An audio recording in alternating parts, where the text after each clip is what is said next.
கண் புள்ளிகள்ல நம்ம தொடர்ந்து அழுத்தம் கொடுக்கும் பொழுது நம்மளுடைய கண் சார்ந்த பிரச்சனைகளை சரி செய்ய முடியும். அனைவருக்கும் வணக்கம்.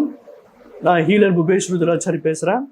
நம்ம சுஜோக் தெரப்பியை பற்றி பார்த்துட்டு இருக்கோம். அந்த வரிசையில் இன்னைக்கு கண் பிரச்சனைகள், கண் சார்ந்த பிரச்சனைகளை எப்படி சுஜோக் தெரப்பி மூலமாக சரி செய்யலாம் அப்படிங்கிறத பார்க்கலாம். இப்போது ஆல்ரெடி நான் சொன்னேன் இல்லைங்களா, இதுதான் நம்மளோட முகம் இல்லையா? இந்த முகத்தில் நம்ம சின்ன வயசில் விளையாடி இருக்கோம். இந்த மாதிரி கண் மூக்கெல்லாம் வரைஞ்சி நம்ம விளையாடி இருக்கோம் இல்லையா? அதுதான் எக்ஸாக்ட்லி நம்மளோட இந்த பிரதிபலிப்பு, நம்ம முகத்தை பிரதிபலிக்கக்கூடிய ஒரு விஷயம். இந்த கட்டை விரலில் பீக் பாயிண்ட்டுன்னு ஒன்று இருக்கும்.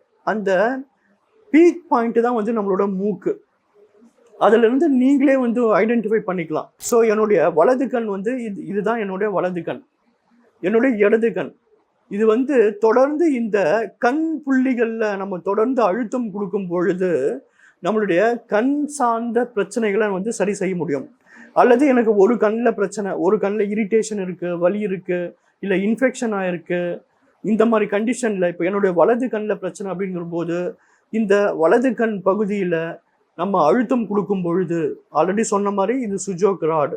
இந்த ராடு மூலயமாகவோ அல்லது நம்ம வீட்டில் இருக்கிற பென்சில், அதாவது மழுங்கிய முனைகள், ரொம்ப ஷார்ப்பாக இல்லாமல் மழுங்கிய முனைகளை கொண்டு இங்கே அழுத்தம் கொடுக்கும்போது, இங்கே தொடர்ந்து அழுத்தம் கொடுக்கும்போது கொஞ்ச நேரத்துலேயே அந்த கண்ணில், சப்போஸ் சில பேர் கண்ணில் ரொம்ப பாரமாக இருக்குது, கண் ஹெவியாக இருக்குது, வெப்பமாக இருக்குது, இப்படிலாம் சொல்லுவாங்க. அவங்களுக்கு இம்மிடியட்டாக நீங்கள் எடுத்து இதை பண்ணிங்கனாலே ஒரு 5 to 10 minutes அப்படியே மேஜிக்கலாக அங்கே ஒரு சேஞ்சை பார்க்க முடியும். இன்னும் சொல்ல போனால் அந்த ஒரு பர்டிகுலர் அந்த ஒரு புள்ளியில் மட்டும் பார்த்தீங்கன்னா உங்களுக்கு உள்ள ஒரு பெயின் தெரியும். ஸோ அப்போ அதுதான் கரெக்டான பாயிண்ட். அந்த பெயினில் நீங்கள் அழுத்தம் கொடுக்க கண் சார்ந்த பிரச்சனைகளை நீங்கள் ரொம்ப மேஜிக்கலாக குணமாவதை காண முடியும். நன்றி, வணக்கம்.